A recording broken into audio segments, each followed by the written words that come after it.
très bien. Dans ChatGPT, on a plusieurs options. On peut démarrer un nouveau chat, tout simplement partir d'une feuille blanche, hein. Si on n'a pas d'instructions qu'on a mis en place dans les instructions personnalisées, on part d'une feuille blanche, c'est-à-dire qu'on n'a pas ChatGPT qui est influencé par des instructions. Là, on peut soit parler directement à l'outil et puis avec le bouton là, et puis il va noter tout ce qu'on raconte. Ou alors, on peut, donc là je pourrais bien entendu envoyer, hein, je pourrais lui donner un prompt de cette manière, par exemple, créer une introduction d'un livre sur ChatGPT. J'envoie, et puis voilà, il crée l'introduction simplement avec ce que je lui ai dit, hein. Maintenant, si je retourne dans nouveau, je peux aussi appuyer sur lancer le mode vocal, et là ça va lancer la conversation directement avec l'intelligence artificielle où il va me répondre comme si on était au téléphone.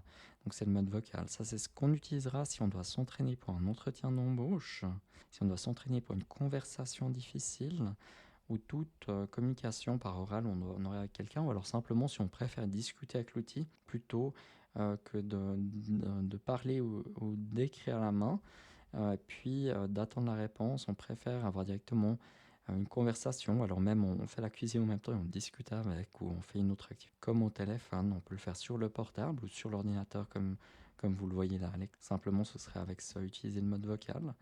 Ici, c'est pour dicter, hein, c'est simplement voix, texte, hein, tout ce qu'on dit. Et là, c'est vraiment si on veut discuter, comme si on discutait avec un ami ou une proche, on discute directement comme au téléphone. Voilà, tout simplement. C'est assez génial. Euh, Parfois, je trouve que c'est plus sympa de le faire ainsi. Et puis, ça permet d'avoir plus une conversation qui est naturelle.